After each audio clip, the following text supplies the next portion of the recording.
मुझे क्यों जगाया? मेरी तो सांस फूल गई भाई, तो छोड़ दिया है तो। मुझे प्यास लग रही है। ओ भाई, तू पानी यहाँ रखा है ना, ये रखा है पानी, पी लो पानी। दूर है अदनान। दूर कहाँ से?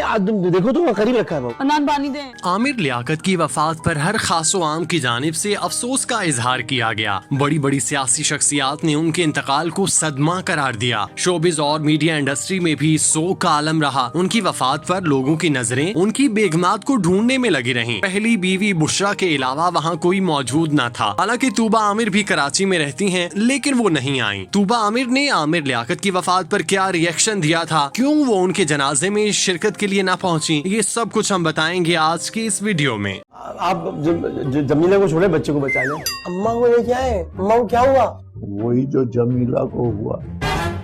अब्बा, ये अब्बा फिर से रुकन कौमी असम्बली आमिर लियाकत की दूसरी साबिका अहलिया तूबा अनवर ने भी उनकी वफात पर रद्द-ए-अमल का इजहार किया। तूबा अनवर ने इंस्टाग्राम पर स्टोरी शेयर करते हुए आमिर लियाकत की वफात पर अफसोस का इजहार किया। तूबा ने अपनी स्टोरी में दरख्वास्त की कि मेरी सबसे दरख्वास्त है, खुदारा जिनका नुकसान हुआ उनकी निजी जिंदगी का एहतराम करते हुए उन्हें थोड़ी प्राइवेसी दें। याद रहे कि इससे कबल आमिर लियाकत की पहली साबिका अहलिया सैयदा बुशरा इकबाल और तीसरी अहलिया दानिया मलिक का रद्द-ए-अमल भी सामने आ चुका, जिसमें दोनों खवातीन ने उनकी मौत पर अफसोस का इजहार किया था। तूबा आमिर ने खुला लेने के बाद खुद को आमिर लियाकत और उनकी जिंदगी से बहुत दूर कर लिया था। वो दोबारा कभी इस पर बात करती दिखाई नहीं दी। उन्होंने अपनी जिंदगी का दायरा महदूद कर लिया। आमिर लियाकत की वफात पर जब उनकी पहली अहलिया और बच्चे घर आए तो सबके जहनों में एक ही सवाल था कि तूबा को भी पहुंचना चाहिए था, क्योंकि उन्होंने 2.5 साल एक दूसरे के साथ गुजारे थे। आमिर लियाकत की वजह से तूबा को पहचान मिली और वो मॉडल और अदाकारा बनी, लेकिन जब वो अलहदा हुई तो ये सब कुछ भूल गयी। हत्ता कि आमिर लियाकत इस दुनिया से गए तब भी उनके दिल में उनके लिए रहम के जज्बात नहीं आए। ऐसे मौके पर मुखालिफिन की आंखें भी भर आती हैं, लेकिन तूबा के सीने में दिल की जगह कोई पत्थर था, जिसकी वजह से वो इंतहाई बेहिस हो गईं और उन्होंने आमिर लियाकत को आखिरी बार देखना भी गवारा नहीं किया। आमिर लियाकत ने 3 शादियां की। उनकी पहली अहलिया सैयदा बुशरा थी, जिनके यहाँ 2 बच्चे थे, जिनमें से एक बेटा अहमद और बेटी दुआ शामिल हैं। ताहम 2020 में बुशरा ने आमिर लियाकत से इलादगी की तस्दीक कर दी थी। आमिर लियाकत ने दूसरी शादी की तस्दीक दिसंबर 2018 में की थी। उनकी दूसरी शादी तूबा अनवर से हुई, लेकिन ये शादी भी ज्यादा अरसा न चल सकी और तूबा ने भी फरवरी 2022 में आमिर लियाकत से अलहदगी की तस्दीक कर दी। सैयदा तूबा अनवर ने अपने ट्वीट और इंस्टाग्राम पोस्ट में तस्दीक की कि उनके करीबी रिश्तेदार और दोस्त जानते हैं कि उन्होंने 14 माह कबल ही शोहर से अलहदगी इख्तियार की थी। अदाकारा ने शोहर से अलहदगी का सबब बताए बगैर बताया कि उन्हें सुलह की कोई सूरत नजर नहीं आई, जिसके बाद उन्होंने मजबूर होकर खुला ली। तूबा अनवर ने मीडिया और मदाहों से अपील की कि उनके मुश्किल वक्त का भरम रखकर उनकी प्राइवेसी का ख्याल रखा जाए। सैयदा तूबा अनवर का कहना था कि उनके लिए ये मुश्किल वक्त है, मगर उन्हें यकीन है कि खुदा हर किसी के लिए हमेशा अच्छे ही फैसले करता है। फरवरी 2022 में आमिर लियाकत ने तीसरी शादी दानिया शाह से की, लेकिन 3 माह बाद दानिया ने तनसीखी निकाह का दावा दायर कर दिया। इस दौरान दोनों की जानिब से एक दूसरे पर इल्जामात लगाने का सिलसिला शुरू हुआ, जो इंतहाई संगीन नौयत इख्तियार कर गया। एक दूसरे की किरदार कुशी के साथ ऑडियो और वीडियो लीक्स ने मामले को मजीद खराब कर दिया। आमिर लियाकत की नंगी वीडियो सामने आने पर वो डिप्रेशन का शिकार हो गए और फिर इसी कश्मकश में मुब्तला रहने के बाद दुनियाए फानी से रुखसत हो गए।